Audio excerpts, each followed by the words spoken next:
बच्चों, इसके पहले हमने रदरफोर्ड के परमाणु मॉडल के बारे में पढ़ा था।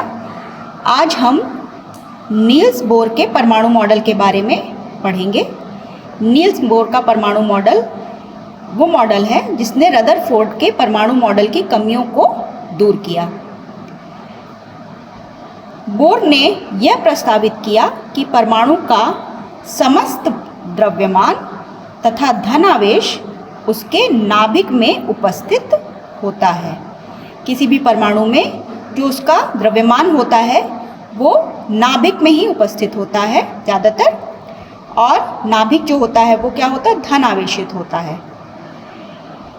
दूसरा पॉइंट है, इलेक्ट्रॉन नाभिक के चारों ओर कक्षाओं में घूमते हैं।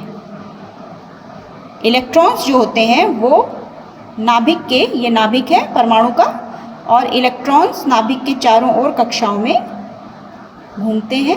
बिंदु द्वारा इलेक्ट्रॉन्स को दर्शाया गया है क्योंकि कक्षाओं में घूम रहे हैं। प्रत्येक कक्षा में किसी निश्चित संख्या तक इलेक्ट्रॉन हो सकते हैं। हर कक्षा की इलेक्ट्रॉनों को रखने की जो कैपेसिटी होती है वो निश्चित होती है, और हर कक्षा में निश्चित संख्या में ही इलेक्ट्रॉन रह सकते हैं।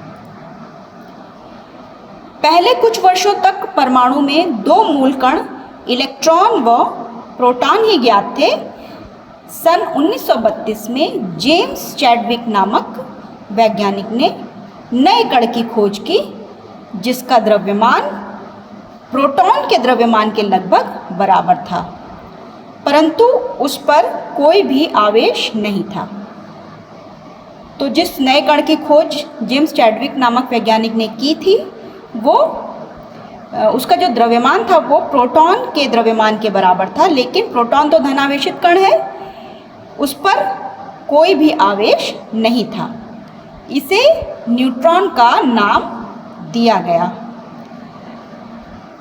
नाभिक जिसमें परमाणु का लगभग सारा द्रव्यमान उपस्थित होता है वो बना होता है प्रोटॉन तथा न्यूट्रॉन से। ये परमाणु है, परमाणु का ये नाभिक है, और नाभिक पर ही प्रोटॉन तथा न्यूट्रॉन पाए जाते हैं, और परमाणु का लगभग सारा द्रव्यमान इस नाभिक पर उपस्थित रहता है। इसमें प्रोटॉन धनावेशित कण होते हैं और न्यूट्रॉन पर कोई भी आवेश नहीं होता है।